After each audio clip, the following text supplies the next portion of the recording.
देखिए, दिवाली से पहले मैं आप लोगों को एक गिफ्ट देना चाहता हूँ। जितने भी मेरे पीडीएफ हैं जब 2017 से लगाए अब तक, तो देखिए 17-18 तो उतना भी इम्पोर्टेंट है नहीं। 2021 का जो जनवरी से लगाए अब तक का सारा मंथली करंट अफेयर का पीडीएफ ये आपको फ्री में मिल जाएगा। जितने भी मंथली करंट अफेयर के वीडियो हैं, सारे वीडियोस के डिस्क्रिप्शन बॉक्स में जो लिंक दी गई है उस पर क्लिक कीजिए और फ्री में सारी पीडीएफ आप डाउनलोड कर लीजिए। तो ये मेरी तरफ से दिवाली का एक छोटा सा तोहफा है जिसको आप स्वीकार करिए। देखिए, आज 27 अक्टूबर है और आज की वीडियो में 27 अक्टूबर के सभी महत्वपूर्ण करंट अफेयर पर हम चर्चा करेंगे। देखिए, आज की वीडियो की सबसे खास बात क्या है, अभी हाल ही में दो नई आईपीएल की टीमों की घोषणा की गई, उस पर भी हम चर्चा करेंगे। साथ में एक फार्मूला वन रेस के बारे में बताऊंगा और वीडियो के लास्ट में अब तक इस साल जितने भी फार्मूला वन रेस हुए हैं उनके विनर्स कौन कौन से हैं उन सभी का नाम मैं बताऊंगा, क्योंकि देखिए फार्मूला वन रेसों को याद करना बहुत जरूरी है। तो ऐसे बहुत सारे मोस्ट इंपॉर्टेंट प्रश्न हैं जिन पे हम चर्चा करेंगे इस पूरे वीडियो में। तो शुरू से लास्ट तक वीडियो में रहिए और इस वीडियो को पूरा देखने के बाद आप इसकी पीडीएफ फाइल भी डाउनलोड कर सकते हैं। तो डिस्क्रिप्शन बॉक्स में पीडीएफ लिंक मिल जाती है आपको। और चैनल से ऐसे ही वीडियोस के नोटिफिकेशन ऑटोमेटिक पाने के लिए चैनल को सब्सक्राइब करके बेल आइकन प्रेस करना मत भूलिएगा और वीडियो को लाइक और शेयर भी कर दीजिएगा। देखिए, आज का हमारा पहला प्रश्न है कि हाल ही में कौन सी दो नई आईपीएल की टीमों की घोषणा की गई। तो देखिए, अभी हाल ही में दो नई आईपीएल की टीमों की घोषणा की गई है और ये दोनों टीमें 2022 से जो है आईपीएल यानी कि इंडियन प्रीमियर लीग का हिस्सा होंगी और ये टीमें हैं अहमदाबाद और लखनऊ। ठीक है, तो अहमदाबाद और लखनऊ दो आईपीएल की नई टीमें जो है इनकी घोषणा अभी हाल ही में की गई है। आपको बता दूं, जो आपका अहमदाबाद वाला टीम है और लखनऊ वाला टीम है इनका मालिक कौन है, ठीक है, किसने कितने में बोली लगाकर इस टीमों को खरीदा है, ये दोनों चीज़ें एग्जाम में पूछी जाएंगी। तो देखिए, सबसे पहले आपको बताऊंगा मैं लखनऊ के बारे में। देखिए, जो लखनऊ वाली टीम है इसको जो है आरपी संजीव गोयनका ग्रुप ने खरीदा है। जबकि जो आपका अहमदाबाद की टीम है आईपीएल का, तो इसको सीबीसी कैपिटल पार्टनर्स ने खरीदा है।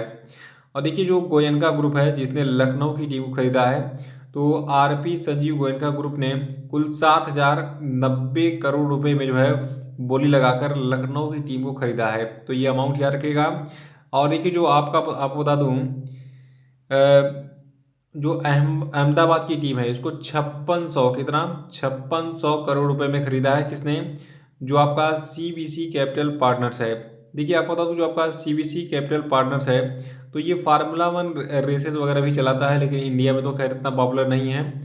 तो अभी याद रखिए, जो आपका सीबीसी कैपिटल है इसने कितने में, सीबीसी कैपिटल ने कुल 5600 करोड़ रुपए जो है लगाकर अहमदाबाद की आईपीएल टीम को खरीद लिया है और आरपी संजीव गोयनका ग्रुप ने जो है लखनऊ की टीम को खरीदा है कितने में, 7,090 करोड़ रुपए में। तो इससे जितने भी प्रश्न एग्जाम में बनेंगे बस यही पूछा जाएगा कि आईपीएल की कितनी नई टीमें बनी हैं, तो दो नई टीमें बनी हैं अहमदाबाद और लखनऊ, और इन टीमों को किसने कितने में खरीदा है, तो उसको नोट कर लीजिएगा। देखिए, आईपीएल के बारे में थोड़ा सा मैं आपको एक थोड़ा सा मैप दिखाऊंगा, ठीक है, इससे आपको आसानी से याद होगा कि कौन सी टीम कहाँ की है। सबसे पहले थोड़ा सा इतिहास जानते हैं आईपीएल का। देखिए, आईपीएल की शुरुआत कब हुई थी, 2008 में। इसको याद रखिएगा क्योंकि ऐसे प्रश्न एग्जाम में बहुत पूछे जा रहे हैं कि कौन सी योजना कब लॉन्च हुई और कौन सी चीज़ें कब शुरू हुई थी, ठीक है। तो आईपीएल 2008 में शुरू हुआ था, तब इसमें 8 टीमें थी, यानी कि पहली बार आईपीएल मैच में 8 टीमों ने खेला था। और उसके बाद फिर 2011 में इसमें 10 टीमों ने खेला था और फिर 2012-13 के सेशन में 9 टीमों ने पार्टिसिपेट किया था। और इन तीनों सीजनों को छोड़कर अन्य टीमों सीजन में जो है 8 टीमों ने ही पार्टिसिपेट किया था, ठीक है। तो अभी मैं थोड़ा सा बता दूं कौन कौन सी टीमें हो गई हैं आईपीएल की। एक तो आपकी पंजाब की है, अगर इंडिया के मैप में देखें सबसे ऊपर पंजाब राज्य आपको दिख रहा है, तो पंजाब की टीम का नाम है किंग्स 11 पंजाब। उसके बाद फिर आपका दिल्ली कैपिटल्स हो गया, राजस्थान रॉयल्स तीसरा टीम हो गया, चौथी टीम आपकी अहमदाबाद की हो गई अब, जो कि नई नई बनी अभी। और उसके बाद पांचवी आपकी हो गई मुंबई इंडियंस, छठवीं हो गई रॉयल चैलेंजर्स बेंगलुरु, फिर सातवां आपका हो गया चेन्नई सुपर किंग्स, आठवां हो गया सनराइजर्स हैदराबाद, फिर नवा आपका हो गया कोलकाता नाइट राइडर्स और 10वां जो अभी नया बना है ये आपका हो गया लखनऊ का, ठीक है। तो ये 10 टीमें अब जो है अगले साल के आईपीएल में खेलेंगी 2022 में, ठीक है।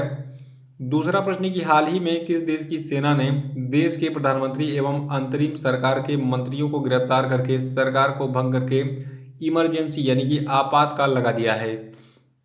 तो देखिए, जो सूडान देश है, ठीक है, सूडान देश में सेना का कब्जा हो गया है वहाँ पे पूरे देश पे, ठीक है। वहाँ के जो प्रधानमंत्री थे उनको अरेस्ट कर लिया गया है।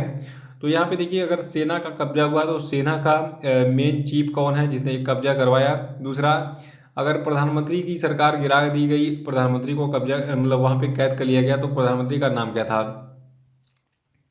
देखिए जो आपका सूडान देश है जहाँ पर सेना का शासन शुरू हो गया है, तो वहाँ की सेना प्रमुख है जनरल आब्देल फतेह बुरहान। इन्होंने पूरे सूडान देश में आपातकाल यानी कि इमरजेंसी का ऐलान करके सरकार और सेना और नागरिक प्रतिनिधियों को मिलाकर बनाई गई संप्रभु परिषद यानी कि सोवर्जियन काउंसिल को भंग कर दिया। पूरे देश में इन्होंने सेना का शासन लगा दिया।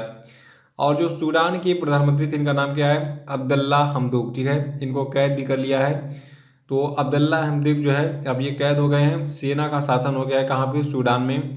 याद रखिएगा सेना ने जो है मतलब अब सूडान में जो है वहाँ पे जो उसकी सेना है सूडान की थी, तो उसके चीफ जो है जनरल आब्देल फतेह बुरहान। ठीक है, तो इन्होंने क्या किया, पूरे देश में सेना का शासन लागू कर दिया गया है, वहाँ पर सरकार को भंग कर दिया गया है। ठीक है, देखिए इसके पहले म्यांमार में भी जो है सेना का कब्जा हो गया था पूरे देश में।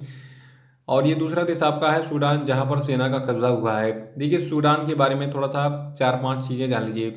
पहला तो ये सूडान जो है आपका नॉर्थ अफ्रीका यानी कि उत्तरी अफ्रीका का एक छोटा सा देश है। दूसरा, सूडान को जो है आप रिपब्लिक ऑफ सूडान के नाम से भी जानते हैं। और सूडान का जो प्राइम मिनिस्टर था इसका क्या नाम है, अब्दुल्ला हमदोक। इसको अभी हाल ही में सेना ने कैद कर लिया। सूडान की राजधानी है खार्तूम और सूडान की करेंसी है सूडानीज पाउंड। सूडान जो है आपका अफ्रीका महाद्वीप में स्थित है। लैंग्वेजेज यहाँ पे अरबिक और इंग्लिश बोली जाती हैं। और मेरे पास मैप भी सामने दिख रहा है आपको सूडान का। ठीक है, सूडान जो है ये चाड, लीबिया, इजिप्ट और यहाँ पे देखिए एरिट्रिया, इथियोपिया, साउथ सूडान और सीआर के साथ जो है अपनी सीमाएं शेयर करता है। और तीसरा प्रश्न कि हाल ही में किस देश ने घोषणा की है कि वह 2060 तक शुद्ध शून्य ग्रीन हाउस गैस उत्सर्जन का स्तर जो है प्राप्त कर लेगा। तो देखिए सऊदी अरेबिया ने अभी हाल ही में घोषणा की है कि वो जो है 2060 तक, कब तक, 2060 सालों में, ध्यान दीजिएगा कब किसने क्या टारगेट बनाया है। तो सऊदी अरब ने कहा है कि ये जो है 2060 तक शुद्ध शून्य ग्रीन हाउस गैस उत्सर्जन का स्तर प्राप्त कर लेगा। और ये घोषणा जो आपका सऊदी अरब है, तो सऊदी अरब के पहले सऊदी ग्रीन इनिशिएटिव यानी कि SGI फोरम में हुई अभी हाल ही में। ठीक है, यानी कि जो सऊदी ग्रीन इनिशिएटिव है यहीं पर अभी हाल ही में इसकी घोषणा हुई कि 2060 तक हम जो है शुद्ध शून्य ग्रीन हाउस गैस उत्सर्जन का स्तर प्राप्त कर लेंगे। देखिए जो आपका SGI यानी कि सऊदी ग्रीन इनिशिएटिव है, इसका उद्देश्य है वनस्पति आवरण को बढ़ाना और कार्बन उत्सर्जन को कम करना, प्रदूषण और भूमि क्षरण का मुकाबला करना तथा समुद्री जीवन को संरक्षित करना। वैसे भी देखिए सऊदी वूदी जो आपके ये अरेबियन कंट्रीज़ हैं, यहाँ पे डिज़र्ट बहुत ज़्यादा है, मरुस्थली भाग बहुत ज़्यादा है, पेड़ पौधे आपको बहुत कम मिलेंगे, कटीले झाड़ियों वाले इलाके मिलेंगे आपको यहाँ पे। मतलब रेगिस्तान में जो चीज़ें उग सकती हैं वही पेड़ पौधे मिलेंगे। और देखिए मैंने अभी हाल ही में एक कल वीडियो अपलोड किया था 9 बजे। ठीक है, जिसका टाइटल था भारत में कितने प्रकार के वन पाए जाते हैं।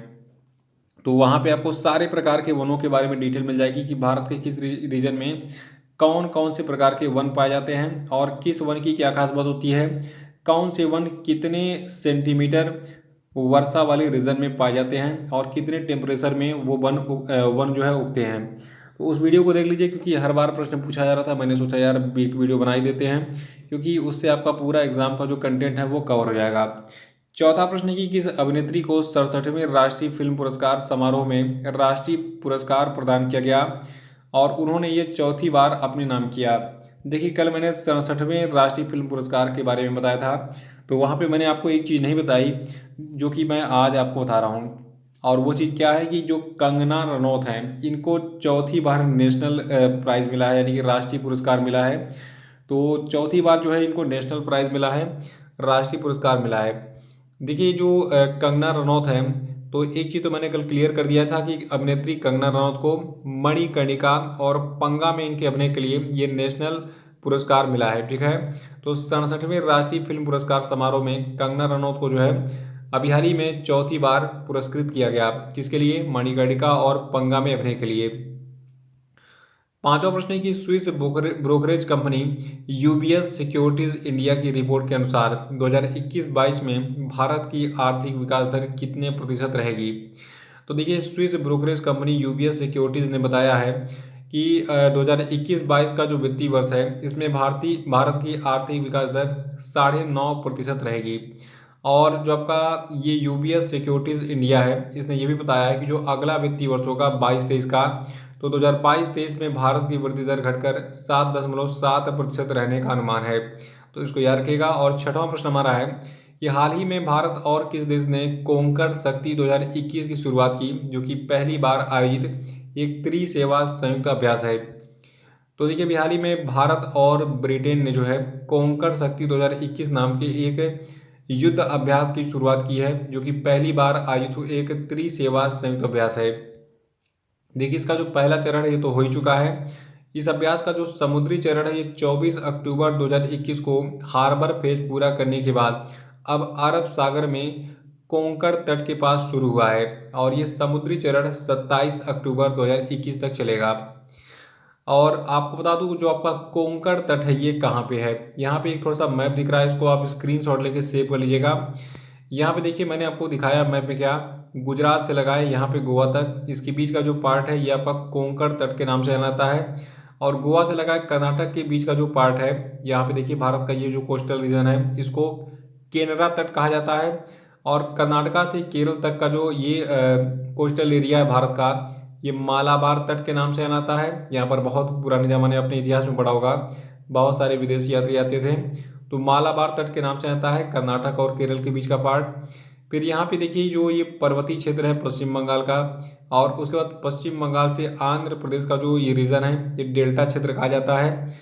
और आंध्र प्रदेश से केरल के बीच का ये जो पार्ट है ये कोरोमंडल तट के नाम से जाना जाता है। तो कोंकण तट, केरला तट, मालाबार तट, कोरोमंडल तट, ये मैंने आपको बता दिया है, इसको नोट कर लीजिए। एग्जाम में पूछ लेता है ऐसे ही मैप दे देगा, ये ब्लैंक छोड़ देगा, कहेगा इसका नामकरण कीजिए, इसको किस तट के नाम से जाना जाता है, या फिर इसको किस तट के नाम से, या फिर इसको किस तट के नाम से इतने रीजन को जाना जाता है। स्क्रीनशॉट के लेके मैप बना लिए अपने नोटबुक में। और देखिए सातवां प्रश्न है कि किस देश ने सीजियान 21 नाम का एक नया उपग्रह जो है उसका सफलतापूर्वक प्रक्षेपण किया है। तो देखिए सीजियान 21 उपग्रह का प्रक्षेपण चीन के द्वारा हाल ही में किया गया। देखिए जो सीजियान 21 है इसका उपयोग अंतरिक्ष मलबे शमन प्रौद्योगिकियों के परीक्षण और सत्यापन के लिए किया जाएगा। और देखिए अभी हाल ही में सीजियान 21 को लॉन्ग मार्च 3B कैरियर रॉकेट से दक्षिण पश्चिम चीन के सिचुआन प्रांत के सीचांग उपग्रह प्रक्षेपण केंद्र से लॉन्च किया गया। और इस उपग्रह का उपयोग मुख्य रूप से अंतरिक्ष मलबे को कम करने वाली प्रौद्योगिकियों का परीक्षण और सत्यापन के लिए किया जाएगा। आठवां प्रश्न की हाल ही में किस राज्य सरकार ने सरकारी स्कूलों में कक्षा 12 तक के सभी छात्रों के लिए मुफ्त शिक्षा की घोषणा की है। तो देखिए जो आपका हरियाणा का राज्य सरकार है, तो हरियाणा की राज्य सरकार ने जितने भी सरकारी स्कूल हैं उनमें कहा है कि भैया 12 तक सभी एजुकेशन अब फ्री होगा। तो राज्य सरकार की घोषणा के मुताबिक कक्षा 9 से 12 तक के छात्रों को अब स्कूल फीस नहीं देना पड़ेगा और उनको मुफ्त में किताबें भी दी जाएंगी। और पूरे भारत में आपको पता ही है कि जो मुफ्त शिक्षा की अवधारणा है ये मिडिल स्कूल यानी कि कक्षा 8 तक लागू है। कक्षा 8 तक जो है 1 से लगाए 8 तक की सरकारी स्कूलों में देखिए एजुकेशन फ्री है पहले से ही। तो वहाँ पे ड्रेस भी मिलता है फ्री में खाना भी MDM में मिलता है, और फीस तो पहले से माफ़ है, ठीक है। तो ये चीज़ें अब 9 से 12 में भी लागू हो जाएंगी, ठीक है। कहाँ पे? हरियाणा में। और हरियाणा के मुख्यमंत्री कौन है? मनोहर लाल खट्टर हैं। राज्यपाल है हरियाणा के बंडारू दत्तात्रेय। राजधानी है चंडीगढ़, और हरियाणा की पॉपुलेशन है 2.54 करोड़। नवा प्रश्न आज का है कि यूएस ग्रैंड प्रिक्स 2021 किसने जीता। तो देखिए US Grand Prix 2021 formula 1 race को मैक्स वर्स्टप्पन ने जीता है। देखिए जो मैक्स वर्स्टप्पन है ये रेड बुल के ड्राइवर हैं, नीदरलैंड के निवासी हैं, और इन्होंने हाल ही में अमेरिका के circuit of the America Austin Texas में आयोजित 2021 यूनाइटेड स्टेट ग्रैंड प्रिक्स को जीत लिया है। और देखिए इस रेस में दूसरे स्थान पर आपके कौन है?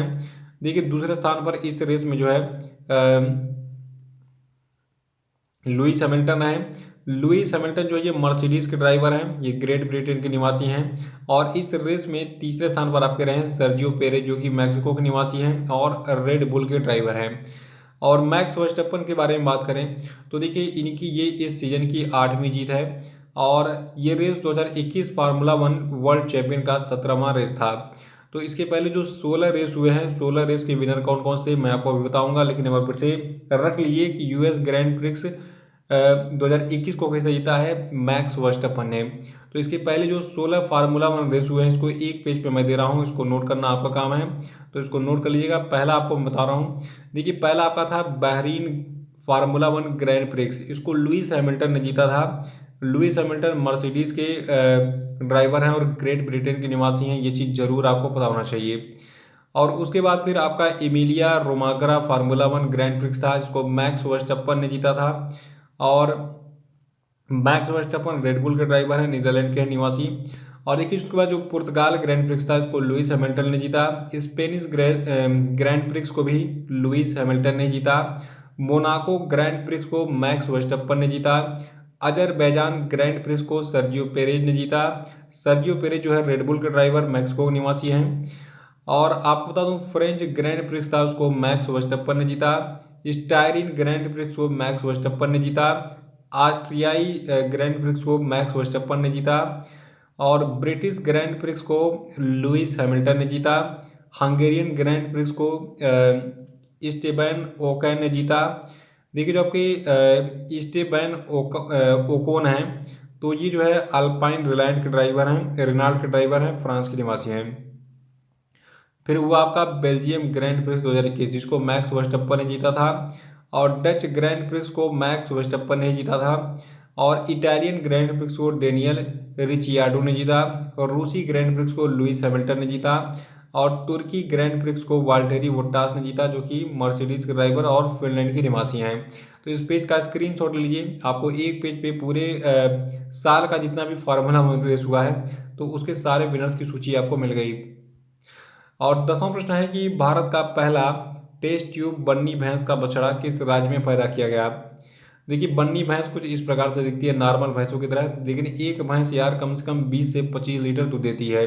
तो बन्नी भैंस काफ़ी पॉपुलर है गुजरात में, ठीक है। देखिए इस भैंस यानी कि जो बन्नी भैंस का जो नस्ल का पहला आईवीएफ बछड़ा है, ठीक है, जिसको टेस्ट ट्यूब बेबी से पैदा किया गया है, ये मुख्य रूप से गुजरात के कच्छ क्षेत्र में पाया जाता है। इसका जन्म राज्य जो है ये गिर सोमनाथ जिला है। देखिए गुजरात की गिर की गाय भी काफी फेमस है, बहुत दूध देती है, 40 से 50 लीटर, ठीक है। तो गिर सोमनाथ जिला जो गुजरात का है, वहीं पर इसको आईवीएफ के माध्यम से पैदा किया गया बन्नी भैंस के बछड़े को। और देखिए दूध उत्पादन बढ़ाने के लिए आनुवांशिक रूप से बेहतर भैंसों की संख्या बढ़ाने के लिए ये टेस्ट ट्यूब बन्नी भैंस का बछड़ा अभी हाल ही में पैदा किया गया है। देखिए बन्नी भैंस शुष्क वातावरण में अपनी लचीलापन और उच्च दूध उत्पादन क्षमता के लिए जानी जाती है। तो पूछा जाए अगर एग्जाम में बन्नी भैंस कहाँ पाई जाती है, गुजरात में पाई जाती है। और अभी हाल ही में एक बन्नी भैंस के बछड़े को पैदा किया गया है टेस्ट ट्यूब बेबी के माध्यम से, ठीक है। तो जय हो भैंस जी। देखिए गाय को माता कहते हैं, तो भैंस को क्या कहते हैं, ये एक मतलब पोस्ट कई लोग डालते हैं, तो इससे मेरा कोई ऐसा वैसा मतलब नहीं है। देखिए भैंस को भी इज्जत मिलनी चाहिए, क्योंकि भैंसें ना होती तो फिर आप चाय नहीं पी पाते, ठीक है। तो भैंस का दूध पी के बहुत सारे लोग बड़े हुए हैं, क्योंकि हर जगह गाय का शुद्ध दूध अवेलेबल नहीं है। हमारे यहाँ तो मतलब नॉर्मल एरिया में तो मिल जाता है, जहाँ पे डेयरी फार्म वगैरह लगे हुए हैं, मैक्सिमम डेयरी फार्म से मिल जाते हैं, ठीक है। तो देखिए ये थे आपके आज के सभी महत्वपूर्ण करंट अफेयर। और अब हम बात करेंगे आज के सभी क्वेश्चन अपडेट पे। देखिए आज फिल्म का पहला प्रश्न है आपके लिए कि किस अभिनेता को 67वें राष्ट्रीय फिल्म पुरस्कार समारोह में प्रतिष्ठित 51वें दादा साहब फाल्के पुरस्कार से सम्मानित किया गया, बताइए आंसर। नहीं पता तो कल का वीडियो देखिए, उसको रिवाइज कर डालिएगा। दूसरा था कि फीफा रैंकिंग 2021 में भारत किस स्थान पर है, बताइए। और तीसरा कि विश्व पोलियो दिवस कब मनाता है, बताइए। चौथा प्रश्न आपके लिए कि विश्व विकास सूचना दिवस कब मनाता है, बताइए। और पांचवा कि अंतर्राष्ट्रीय राजनयिक दिवस कब मनाता है, बताइए। और अब हम बात करेंगे कल के पूछे गए सभी क्वेश्चन अपडेट के सही उत्तरों की। तो पहला प्रश्न था कि अक्टूबर 2021 में किस देश के सबसे तेज गेंदबाज जेम्स पैटिंसन ने अंतर्राष्ट्रीय क्रिकेट से संन्यास ले लिया। तो देखिए ये देश आपका ऑस्ट्रेलिया है। दूसरा था कि वर्ल्ड जस्टिस प्रोजेक्ट के रूल ऑफ लॉ इंडेक्स 2021 में भारत किस स्थान पर है, तो भारत इसमें 79वें पोजीशन पर है। और अगला था कि किस व्यक्ति ने यूरोपीय संघ का शखारोव पुरस्कार जीता है, तो इनका नाम है एलेक्सी नोवल्नी। और चौथा था कि अक्टूबर 2021 में अमेरिका के पूर्व राष्ट्रपति डोनाल्ड ट्रंप ने कौन सा सोशल मीडिया प्लेटफॉर्म लॉन्च किया। तो देखिए डोनाल्ड ट्रंप ने ट्रुथ नाम का एक सोशल मीडिया प्लेटफॉर्म लॉन्च किया है। पांचवा था कि हाल ही में रिलायंस ब्रांड्स ने डिजाइनर मनीष मल्होत्रा के एम स्टाइल में कितने % हिस्सेदारी खरीदी है। तो ये हिस्सेदारी है 40% की। तो ये वीडियो कैसा लगा कमेंट बॉक्स में जरूर बताइए और ये जितने भी मैं वीडियोस अपलोड कर रहा हूँ उसको आप देखते रहिए। जय हिंद जय भारत।